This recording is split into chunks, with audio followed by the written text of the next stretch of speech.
Hey, gorgeous people. Welcome to my channel, Being a Carer with More Kiss. On this certain day in my training session, I was standing, by the door, welcoming the delegates as they came in for training. And guess who walked in? Someone who was so hurried to me on one of my shifts.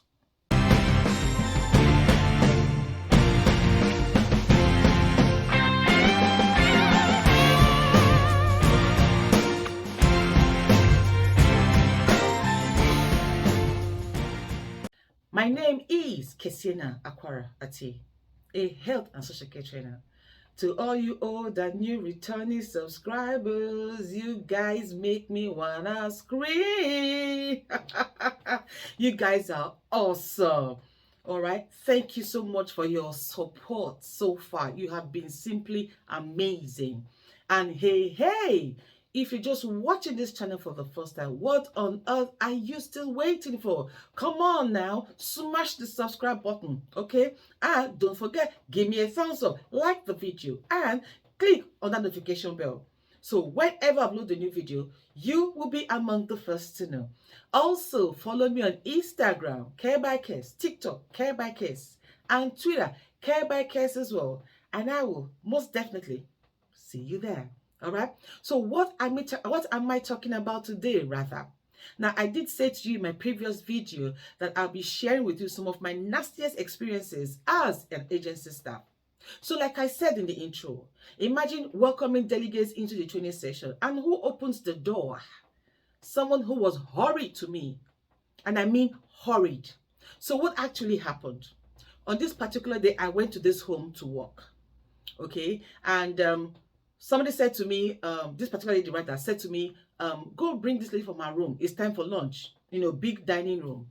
And I said, okay. I went into her room, she was sitting in her wheelchair, and I tried to lift her up, and she went right back down.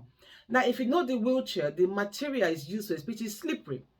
So if you want them to sit put on the chair, there has to be a pressure cushion under it, though it does give a lot of heat. But, it helps them stay still and they don't just slouch, down into the chair or fall on the floor if possible. So I lifted her up twice and she went straight back down. And I said to myself, babe, I am not going to break my back, because all the while I have been taught on how to use slings, the slings to lift them up with a hoist. Because previously I had worked with people who had spinal cord injuries. So all we did was hoist from morning till night. And so I said, you know what? She's not staying put. Let me just wheel her into the dining room. So I strapped her seatbelt on, put her feet on the little pedal, and I pushed her gently into the dining room. Now, on getting to the dining room, this lady just stood there in the middle of the dining room, Jesus. And she said to me, what the F word do you think you are doing? I'm like, what was that? And she didn't even give me a chance to explain. I was trying to say to her, I pulled her up and she tried to go back down. And guess what she did? She was going to use her hand to shove me to the corner. Quickly, I stepped aside. Trust me, people, I was this close to taking my bags and leaving, going home, that I'm done for the day. But I said to myself, and I'm agency staff, I am wearing my company's tunic. I better behave myself. And then she, like I said, she tried to push me to the side. I quickly stepped aside for her to go do what she needed to do. And then she went there, able-bodied. She pulled the lady up to sit upright on her chair, and the lady went straight back down. She pulled her up again. She went straight back down. And she was trying to make some kind of silly joke with me. And I'm like, seriously? And guess what? When she said all of that, the whole dining room was quiet. Everybody stopped eating, all their eyes on me. I mean, you could literally hear a pin drop. I pushed the lady to her table and I was feeding her. And I got to the office, I made a report, and I said, this lady was hurried, was mean. Now, I don't care the kind of pressure she's under. We are all under pressure.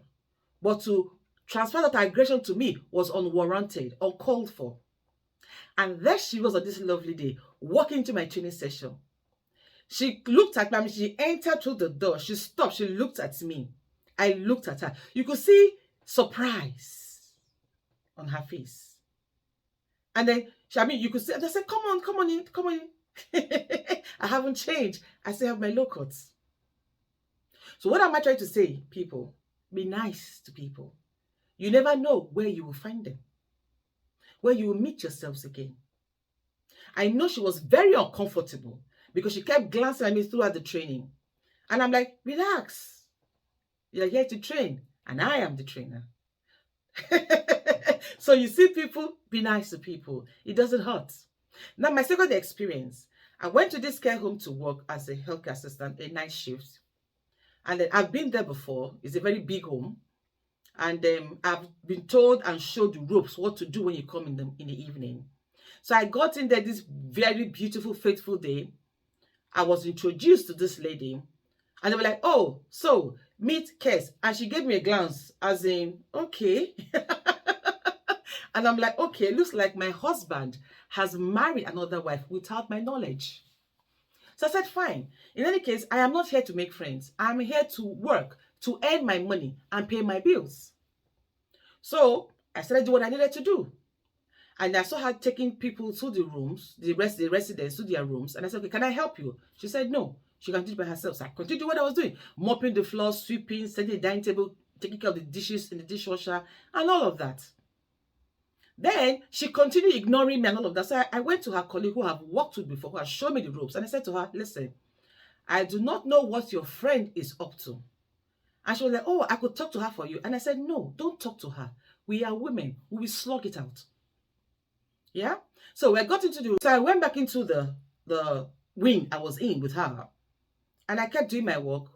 Then after doing my job, of course, I sat down. I was doing my word search because it was a waking night. You're not supposed to sleep. And around 12, she just walked up to me. But she didn't really walk up to me. She just stood by the door that led to the rooms of the residents and said to me, hey, you, huh? What's your name? I beg your pardon. I didn't answer. And you just said, hey, you, what's your name? Oh, Kes.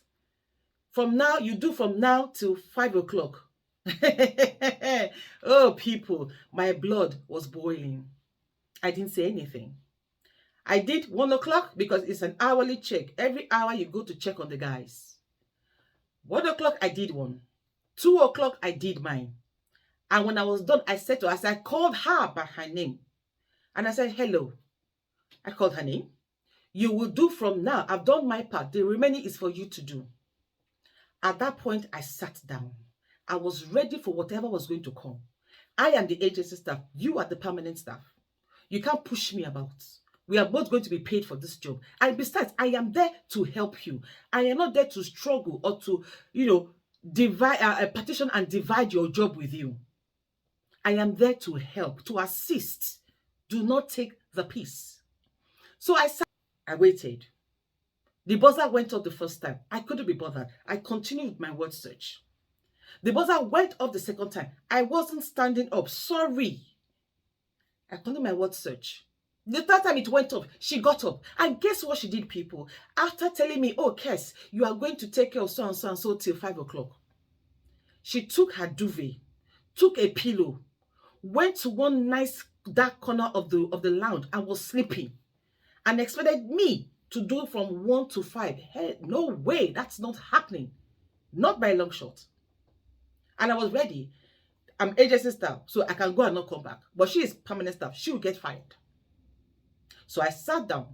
And the buzzer went once, twice, thrice. When she saw I wasn't budging, I wasn't getting up from the seat, she got up to take the calls. And I made sure she did it from that time, 3 o'clock to 5. Because when she was doing whatever, she was busy working. So you cannot throw that at me. Then at 5 o'clock, when we were to get the residents ready, she said to me, oh, Kes, I don't know how many people you think you can do, but if you can just do the number of people you think you can do, that will be fine. I said, oh, so suddenly you develop manners. Suddenly develop manners. You know how to talk to somebody civilly. What rubbish. And of course, when I left there that morning, I called my boss and I told him exactly what happened. And he said, what rubbish? How dare she? And he was like, imagine the cheek of it. She took her pill and went to sleep. And what nonsense. So I said, if they come to complain, I have told you what happened. And of course, nobody came to complain. Okay? So agency staff, what am I saying? Know your right. Stand your ground. You are there to help. Don't let them push you about. And if you feel you cannot stomach it anymore, finish the shit for that day and go home and make a complaint. Does that make sense? So as I see you in my next video, never forget, always remember this, that no matter what the matter is, you matter so much more. Over.